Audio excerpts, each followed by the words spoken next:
Opinion and Old Tango in Washington. Donald Trump, Asim Munir. A farce India has seen before. President Donald Trump, in a move dripping with transactionalism, has rolled out the red carpet for Pakistan's Chief of Army Staff, Syed Asim Munir.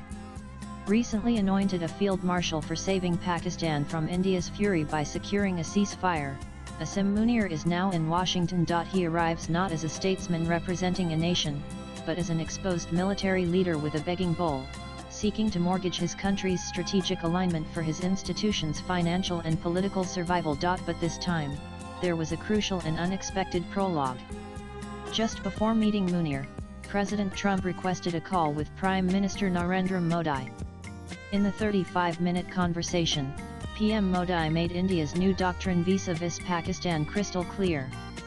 He briefed Trump on Operation Sindoor, framing it as measured and precise, and made it clear that terrorism is now considered an actual war by India. The operation, he warned, is merely paused, and would resume with renewed ferocity were Pakistan to attempt any misadventure.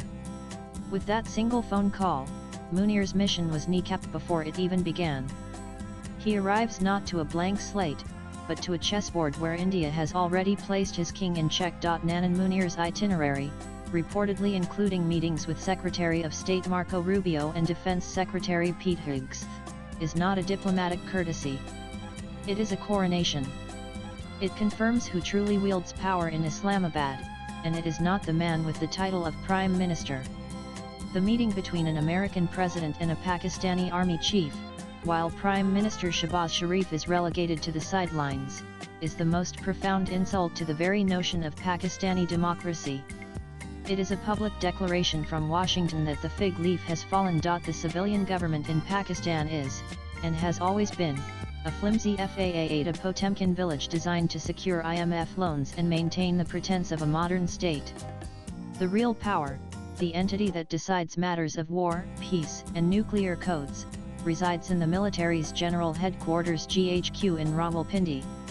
By engaging directly with Munir, Trump is simply legitimizing Pakistan's military rule. It is a display of strategic myopia, where short-term gains are pursued at the cost of long-term regional stability. Nanan But why now? The timing, as always, is key. The escalating conflict between Israel and Iran has sent ripples of anxiety through the world.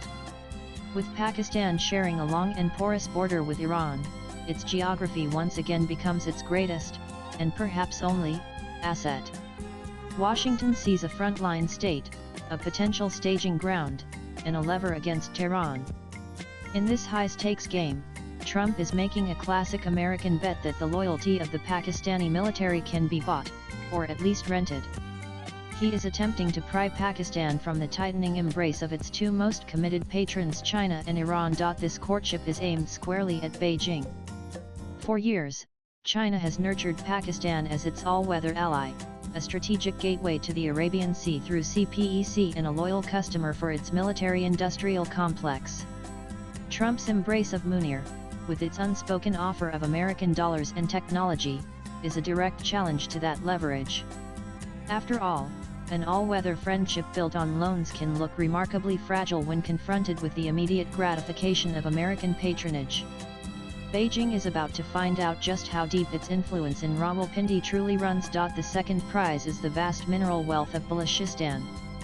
Since he took office in January, Trump has been scanning the world topography for rare earth elements (REs). The India-Pakistan flare-up appears to have brought Balochistan's rare earth deposits to Trump's attention.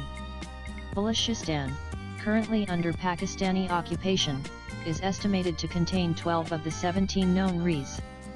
By gaining influence over the Pakistani security establishment, the US not only disrupts China's access to these deposits but positions itself to control these resources, a maneuver combining 19th-century colonial grabbing with 21st-century geostrategic competition. Nanan So where does this leave India? More secure than ever.